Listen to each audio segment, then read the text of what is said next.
Maria Thompson had spent nearly half her life behind the stoves of the same restaurant in Portland, Oregon. At 46, she carried herself with the quiet dignity of someone who had seen kitchens rise and fall, yet never lost her devotion to food. Her hands bore the faint scars of decades of chopping, stirring, baking, and plating, but they were also steady, hands that moved with the precision of muscle memory and the warmth of care. To her, cooking was not a job, but a way of speaking, a language she had mastered long ago. She had started humbly, 2 decades earlier, as an assistant in the kitchen. In those days, she did the unglamorous work, peeling onions, scrubbing pots, staying late after shifts to wipe down stainless steel counters. Over the years, as chefs came and went, Maria remained. Her loyalty and skill earned her the title of head chef more than a decade ago. Since then, she had become the soul of the restaurant. The staff relied on her steady presence, and regular customers asked for her by name. The restaurant itself reflected Portland's charm, intimate, warm, with brick walls and a quiet view of the street outside. It had survived food trends and economic storms, largely because the food Maria crafted spoke for itself. But it wasn't only her talent that kept things together. The owner, David Callahan, had his share of brilliance too. David, now 50, was a man of contrasts. He loved food with a passion equal to Maria's, and when inspired, he could dream up dishes that brought crowds through the doors. He had a boyish smile, an easy laugh, and the kind of charisma that made people forgive him more than they should. Yet behind the charm lay a weakness that had shadowed him for years: cards. Poker, blackjack, whatever the game, he couldn't resist the rush of risk. Maria had watched him stumble in and out of trouble many times. There had been nights when paychecks were delayed for weeks because David had played too deeply into losses. She remembered the whispers of the staff, the frustration that built up when bills went unpaid. And yet, somehow, David always made things right in the end. Money would appear, debts would be cleared, and wages would come with bonuses, as if to soothe the hurt. The staff, weary but loyal, stayed. Maria, more than anyone, forgave him, though she never forgot. It wasn't that she excused his recklessness, but she had known him long enough to see more than his faults. David wasn't greedy. He wasn't cruel. He was, at his core, a man adrift, someone who could be brilliant when he focused, but who too often let himself drown in his own flaws. And perhaps because Maria had spent years anchoring herself in the heat of the kitchen, she allowed herself to anchor him too. On that particular morning, Maria pushed open the back door of the restaurant with her usual tote slung over her shoulder. The autumn air outside had been crisp, tinged with the earthy smell of wet leaves. Inside, the familiar scent of yeast and simmering stock should have been comforting. But as she stepped across the threshold, she felt a ripple of unease. Something was off. It wasn't visible at first glance. The kitchen looked the same. Knives lined in their racks, copper pans gleaming dully under fluorescent light, prep stations ready for the day ahead. Yet Maria's instincts, sharpened by years of weathering both quiet mornings and stormy nights in this place, told her something was waiting. She paused with her hand resting on the counter, listening. The muffled sound of staff voices carried faintly from the front of the house, hushed and clustered, unlike the normal bustle of setting tables and brewing coffee. Her heart tightened. Staff only gathered like that when news had traveled fast, and never good news. Maria straightened her shoulders, adjusting her chef's coat. Whatever it was, she would face it. She had spent too many years here to be easily shaken. But as she walked toward the dining room, her steps were heavier than usual, as though her body already knew the weight of what her ears had yet to hear. The day was beginning like any other, yet the air in the restaurant felt changed, thick with an invisible tension. Maria's unease deepened with each step, the certainty forming inside her that this would not be just another morning in her kitchen. In the dining room, Maria found a small knot of waiters and bussers gathered near the hostess stand. They weren't setting tables or polishing glasses. Instead, they stood in a circle, whispering with pale faces, their voices tense, their hands twisting napkins or tugging at sleeves. The moment Maria appeared, the group went silent. Her brow furrowed. Why isn't anyone working? What's going on? A young waitress, barely out of college, shifted nervously. Maria, you haven't heard? Heard what? Her voice sharpened. She set her tote bag on a nearby chair, arms crossing. David, the girl began and then faltered. Someone else finished for her. Blurting it out as though pulling off a bandage, he lost the restaurant. In a poker game. Last night. The word struck Maria like a blow to the chest. For a heartbeat, she simply stared, waiting for someone to laugh, to shake their head, to admit it was some cruel rumor. But the silence that followed told her all she needed to know. Her throat tightened. Where is he? In his office, the hostess whispered. Maria didn't waste another second. She turned on her heel, her shoes clicking sharply against the wooden floor as she strode toward the back hallway. Every step felt heavier than the last. At David's office door, she didn't bother knocking. She pushed it open, her eyes locking onto him at once.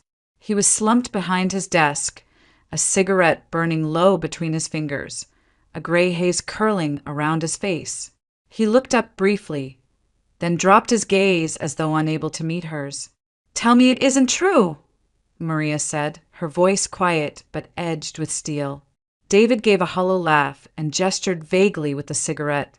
I'm guessing they already told you at the front. David, she pressed, stepping into the room, what have you done? For a moment, he said nothing. Then he ground the cigarette into the ashtray with slow finality. I made a mistake. His voice was rough, almost broken. I thought I could win it back. Thought I had the cards. But I didn't. And now, he exhaled, leaning back in his chair, eyes fixed on the ceiling as if hoping the plaster could swallow him whole. Now the place is gone. He'll be here tomorrow morning to sign the papers. Maria's stomach dropped. Tomorrow. It was that immediate, that final. You promised me, she whispered, her anger trembling beneath the words. You swore you were done with this. I know. His voice cracked. He leaned forward, burying his face in his hands. I know, Maria, but I slipped, and there's no undoing it. For a long, heavy silence, Maria simply stood there. Her chest ached with conflicting feelings, fury, sorrow, disbelief. She wanted to shake him, to scream at him for destroying everything they had built together. But she also saw the defeat in his posture, the way his shoulders sagged like a man twice his age. It wasn't greed that had led him here, nor malice. It was his own weakness, the flaw that had always haunted him. And there was nothing she could do to change it. Her lips pressed into a thin line. She turned without another word and left the office, her heart hammering, her mind spinning. Back in the kitchen, Maria tied on her apron and reached for a cutting board.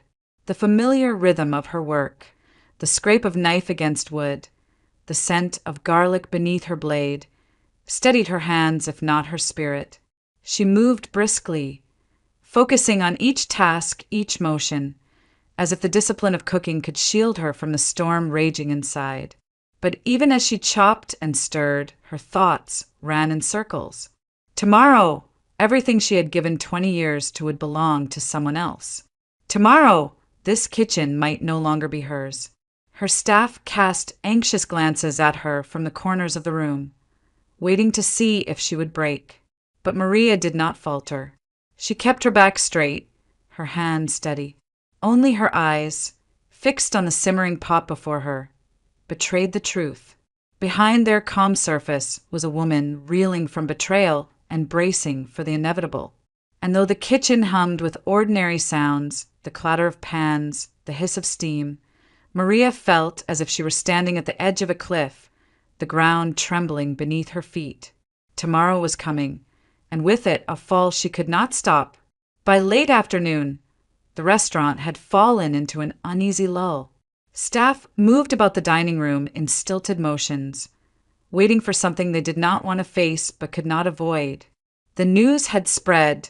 David had gambled everything away, and though the papers weren't yet signed, the man who had claimed the restaurant was already on his way. Though the official handover wasn't scheduled until the next morning, Tyler arrived early, already acting as if the place was his. The front doors swung open just before dusk. A group of young men spilled inside, loud and swaggering, their laughter cutting sharply through the quiet air.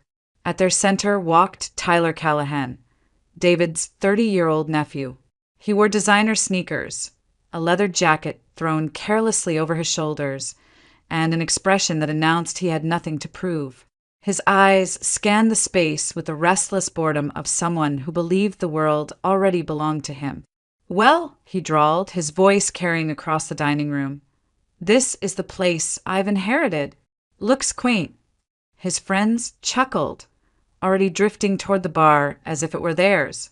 Maria stepped forward instinctively, her chef's coat still marked with the traces of the day's work. She didn't say a word, but her presence alone demanded respect. Tyler's gaze landed on her, and his smirk widened. "And who's this?" he asked, gesturing toward her with a flick of his hand. "I'm the head chef," Maria replied evenly. Her voice was calm, but inside her chest her heart pounded. "The head chef," Tyler repeated mockingly. He let out a laugh, turning to his friends. "More like an old relic. What is she, 50? 60? Time for some new blood, don't you think?" The group erupted in cruel laughter, and Maria felt heat rise to her face. She had been called many things in her career: strict, demanding, stubborn, but never dismissed so thoughtlessly, never reduced to nothing more than an insult about her age. Tyler stepped closer, lowering his voice just enough to make the words sting. "Your time's up, old lady. Go home. We'll find someone younger who knows what's trending. This isn't your kitchen anymore." For a moment, the room froze. The wait staff, the bartenders, even David, who had emerged silently from his office, stood rooted to the floor. Everyone seemed to hold their breath, waiting to see how Maria would respond. She could have argued. She could have demanded the respect she had earned through decades of labor, through nights spent building this place with her own 2 hands. But something inside her broke at the contempt in his eyes. She realized, with sudden clarity, that no words would matter. He saw her as nothing. Maria unknotted the apron from her waist with slow, deliberate movements. She removed her chef's hat and set both down on the counter. Then, with her head held high, she walked past Tyler and out through the swinging doors. It wasn't until she stepped into the evening air that her composure cracked. Tears blurred her vision as she hurried down the sidewalk, fumbling for her phone in her pocket, only to realize it was the only thing she had taken with her. Her purse, her keys, even the small photographs she kept in her locker, all left behind in the kitchen that had defined her life. She walked blindly, her chest tight with humiliation. The city lights flickered on one by one, but she barely noticed. Portland's familiar streets felt foreign now, each step carrying her further from the place she had called home for 20 years. By the time she reached her apartment, her legs ached and her face was wet with tears. She collapsed onto the couch, burying her face in her hands. The apartment felt unbearably quiet. For years, she had measured her life by the rhythms of the kitchen, the clang of pots, the hiss of steam, the shouts of line cooks. Now the silence pressed in on her like a weight. For a long time, she sat there, trembling with anger and grief. Then, slowly, she pulled herself upright. Sitting in that silence would only break her further. She needed to move, to breathe, to remind herself that the world still existed beyond the walls of that restaurant. She changed into jeans and a jacket, wiped her face, and stepped back outside. The night air was cool, laced with the smell of rain on pavement. She began to walk with no destination in mind, letting the rhythm of her steps and the hum of the city steady her heart. Somewhere behind her, the restaurant's doors had closed, and with them, the life she had built. Ahead lay only the uncertainty of what would come next. The hours passed slowly in her apartment, each tick of the clock pulling Maria deeper into a restlessness she couldn't shake. She tried lying down, but the silence pressed too heavily against her chest. She turned on the television, but the voices on the screen blurred into meaningless sound. For years, her nights had been claimed by the rhythm of the restaurant. The rush of orders, the clatter of plates, the hum of conversation in the dining room. To sit alone now felt unbearable, like being cut adrift from the very pulse that had sustained her life. Close to midnight, Maria stood and grabbed her jacket. The thought had been tugging at her since she walked out. Her belongings were still in the restaurant.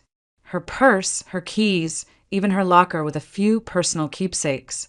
She couldn't leave them behind, not in that place where strangers now roamed as if they owned it.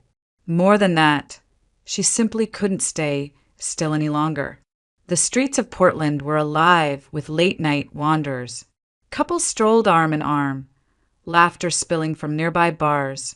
Bicycles flashed past with streaks of neon. Maria walked quickly, her breath visible in the cool air, her heart pounding with something between anger and grief. By the time she reached the familiar brick exterior of the restaurant, her steps slowed. Light still glowed inside, spilling faintly through the windows. She hesitated, pressing herself into the shadows of the alley.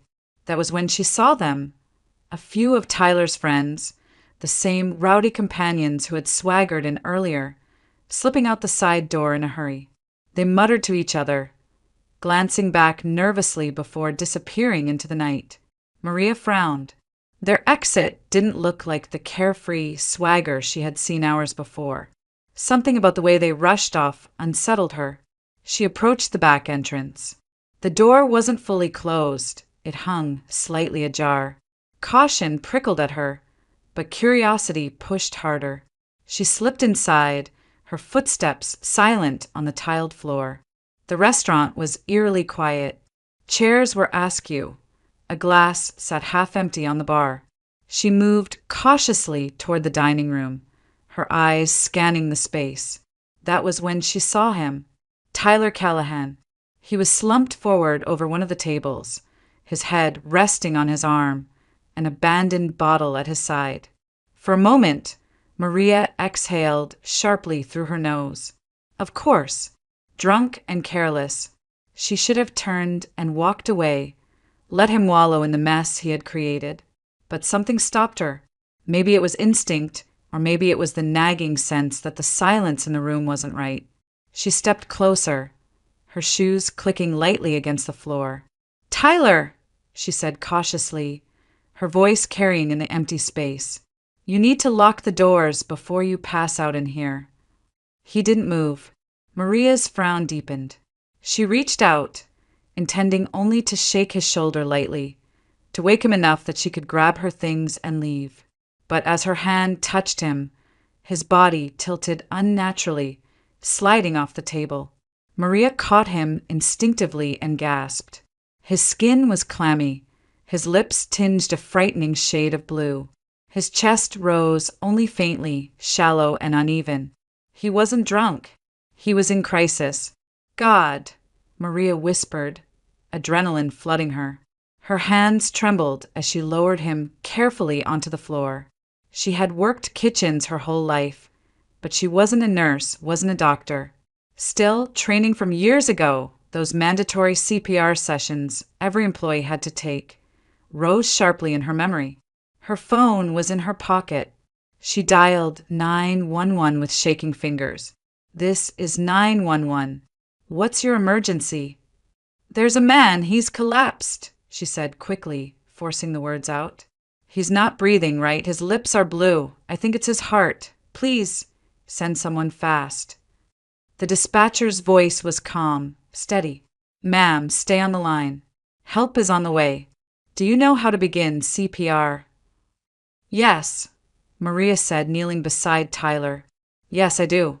She tilted his head back, checking his airway, pressing her ear close to his mouth. The faint, uneven gasps made her chest tighten. She laced her fingers together and began chest compressions, counting under her breath, her own heartbeat racing with every push. The restaurant that had been filled with humiliation only hours before now echoed with the sound of her voice, steady and urgent, as she fought to keep life inside the body of the man who had tried to strip her of her dignity. Maria didn't stop to think about irony or justice.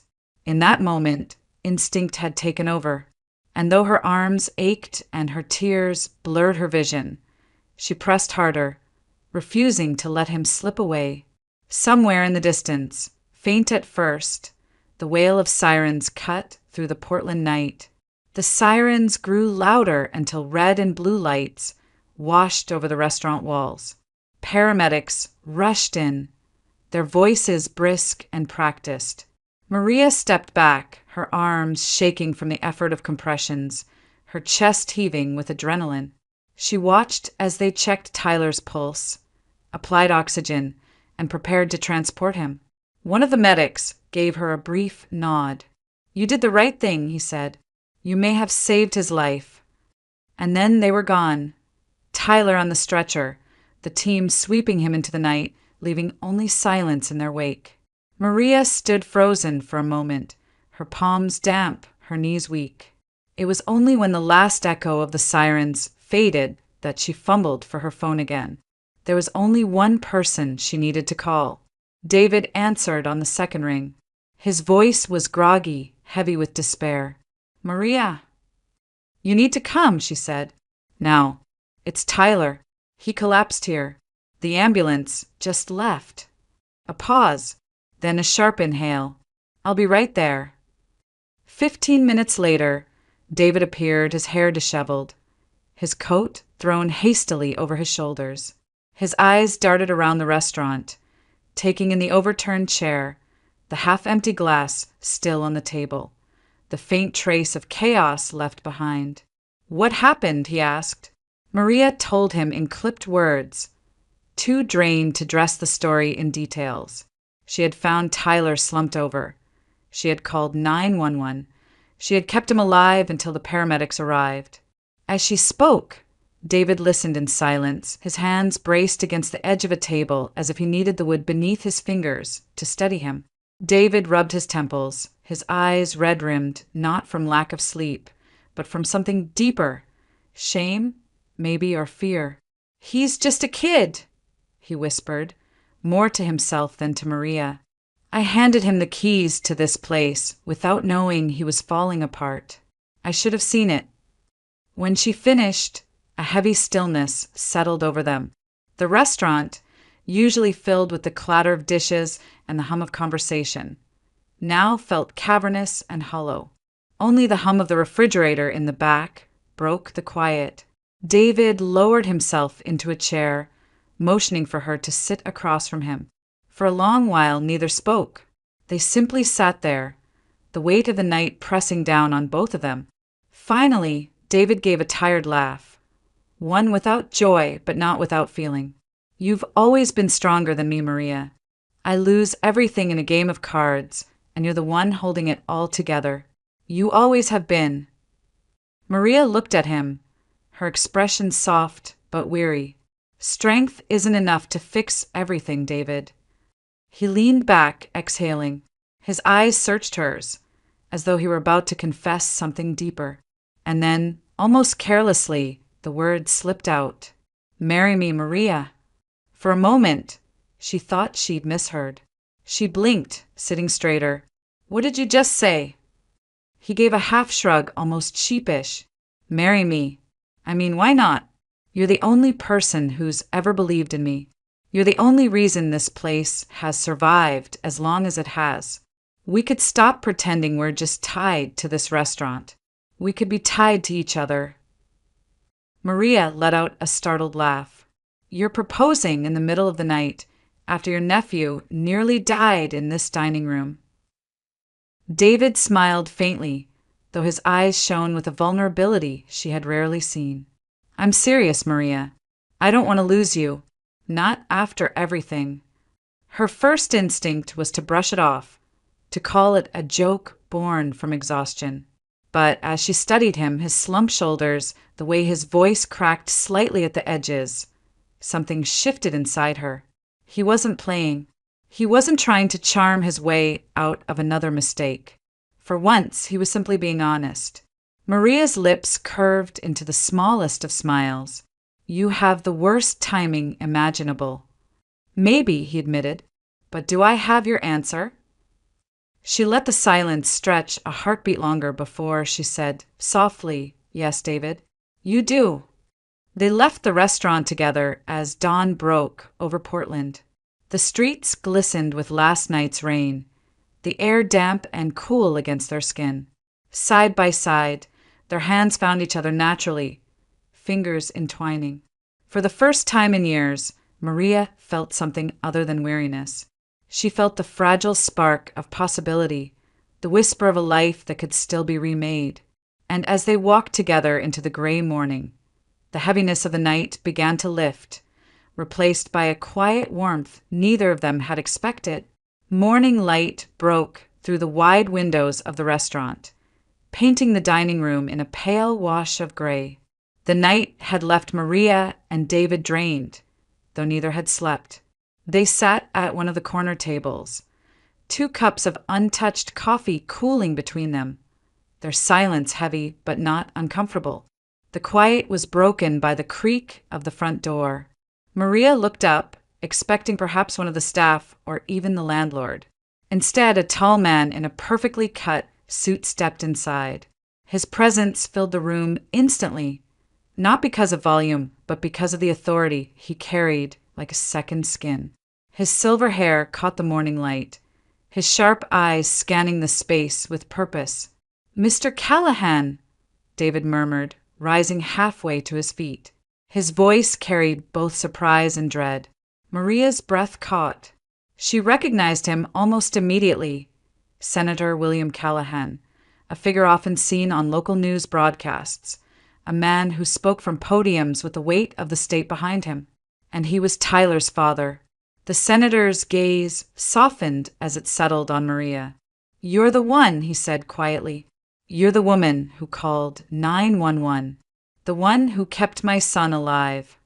Maria shifted uncomfortably under the gravity of his attention. "I just did what anyone would have done." "No," Williams said firmly. "Not anyone. Most people would have walked away. I owe you more than I can ever repay." He drew out a chair and sat with the air of someone accustomed to being obeyed, though his tone remained measured. He glanced briefly at David, whose face was pale, his hands tightening on the back of a chair. "I've spoken with the doctors," the senator continued. "Tyler's condition has been unstable for some time. He should have had surgery years ago, but his mother," his words caught, and he shook his head as though brushing away the past. "What matters now is that you gave us another chance with him. For that, I am deeply grateful." Maria inclined her head, still unsettled by the formality of his gratitude. But David, clearly struggling, finally spoke. "Senator, about the restaurant." "Tyler," William's sharp eyes cut to him. "Yes, I've heard whispers already." David swallowed. "I lost it.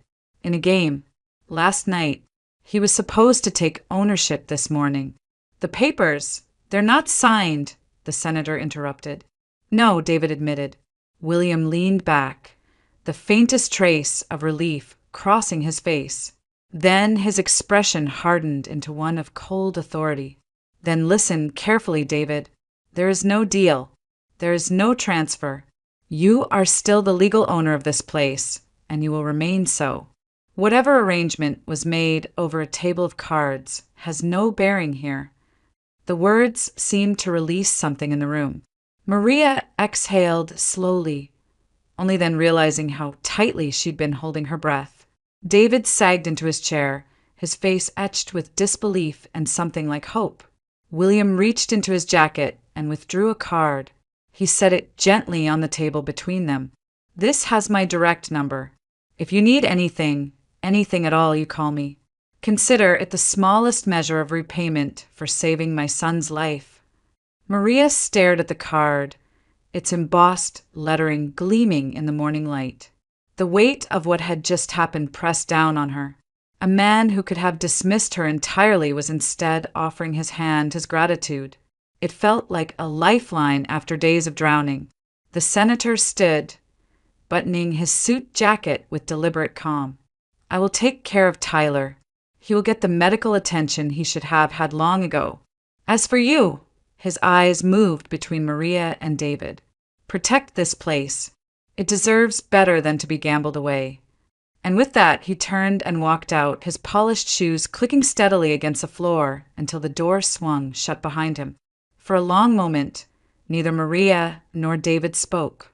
The card still lay on the table, glinting softly, like a promise that everything had not yet been lost. Maria finally looked at David. "Do you understand what just happened?" David gave a disbelieving laugh, rubbing his hand over his face. "We just got our lives back, Maria." And for Maria, who had walked home in despair just hours ago, the shift felt almost unreal, like stepping from storm into sunlight. The senator's departure left a silence that felt almost unreal, as though the air itself had shifted. The card he had left gleamed faintly under the morning light, its presence a reminder that the storm hanging over the restaurant had broken in their favor. For the first time in days, maybe years, David's face showed something other than exhaustion or regret. He sat back in his chair, staring around the dining room as though seeing it anew. "Maria," he said softly, "I don't think I'll ever be able to repay you for what you did last night, for saving Tyler, for standing by me when you had every reason to walk away." Maria's eyes softened, though her voice was steady. "I didn't do it for you, David. I did it because it was the right thing to do." "I know," he said quickly, almost with a smile, "and that makes it mean even more." He leaned forward, folding his hands on the table. "But I can't keep pretending this place was ever just mine. Without you, there wouldn't have been a restaurant to lose in the first place. You've carried it for 20 years. She tilted her head, unsure of where he was leading. "I want to give you half of it," David continued. "Legally. The papers, the ownership, everything. It's the least I can do. You deserve it more than I do." For a moment, Maria was silent. The word stunned her, not because she doubted his sincerity, but because she knew how rare it was for David to relinquish anything. This restaurant had been his pride, his folly, his entire identity. And now here he was, offering half of it as a gift. Her lips parted to respond, but before she could, David smirked faintly, his tone shifting. "Although," he added, "there might be a simpler way. Instead of splitting papers and lawyers and contracts, I could just marry you. Then we wouldn't have to divide anything." Maria blinked, then let out a startled laugh. "David Callahan, that is the most unromantic proposal I've ever heard." He shrugged, though his eyes shone with a nervous glint. "I'm a practical man, Maria. Always have been." "Practical," she teased, arching an eyebrow. "You nearly gambled away everything you own. That's your idea of practical." David chuckled, rubbing the back of his neck. "Fair point, but you know what I mean." His expression softened, losing its usual armor of humor. "I don't want you to carry this place alone anymore. I don't want you to carry me alone anymore, either. I want us. For real this time." Something inside Maria shifted. For years, she had stood at his side as colleague, confidant, sometimes even as caretaker. She had seen him at his worst, forgiven him more than most people ever would. And yet, she had never let herself imagine a future with him beyond the boundaries of the kitchen. Now, as he looked at her with that mixture of sheepishness and sincerity, she felt something bloom where only weariness had lived before. She laughed again, but this time it was softer, warmer. "You really are terrible at this, you know." But as she looked at him, really looked, She saw the fear behind the smirk, the way his fingers fidgeted with the edge of the table. He wasn't asking out of convenience. He was asking out of hope. And for the first time, Maria allowed herself to hope too. Terrible at what? At being romantic. Then teach me, he said simply. The silence stretched, but it was no longer heavy. Maria leaned back, a smile lingering on her lips. For the first time in what felt like forever, she saw not only the man who stumbled, but also the man who kept trying to stand again. And she realized that, despite everything, she wanted to keep standing with him. The tension that had gripped her chest since yesterday eased. In its place came a fragile but steady warmth, a sense that maybe, just maybe, there was still a future worth holding on to. David reached across the table, his hand covering hers. She didn't pull away. For two people who had walked through years of loneliness and mistakes, the gesture was simple. Yet it carried the weight of something long overdue, the recognition that they no longer had to face the world alone. The weeks that followed carried a quiet transformation. What had once been a place haunted by uncertainty now thrummed with new energy. With the help of Senator William Callahan's gratitude, the restaurant received a shipment of gleaming new equipment, state-of-the-art ovens, sleek refrigerators, tools that made even seasoned chefs marvel. To Maria, each piece felt less like machinery and more like a gift, a promise that her work still mattered. She threw herself into the kitchen with renewed devotion. Her days stretched long, but she welcomed the hours. There was comfort in the rhythm of chopping vegetables, the perfume of herbs filling the air, the hiss of sauces simmering just right. For the first time in years, she no longer felt like she was simply surviving. She was creating again, shaping dishes with love rather than obligation. Customers noticed. Word spread quickly that the old restaurant had been reborn. Tables filled each night, laughter and conversation spilling from the dining room, the hum of life weaving itself back into the walls. Staff, once weary from late paychecks and tension, now worked with pride, their confidence returning as if the restaurant itself had taken a deep, cleansing breath. Maria moved among them, her presence steady, her voice calm.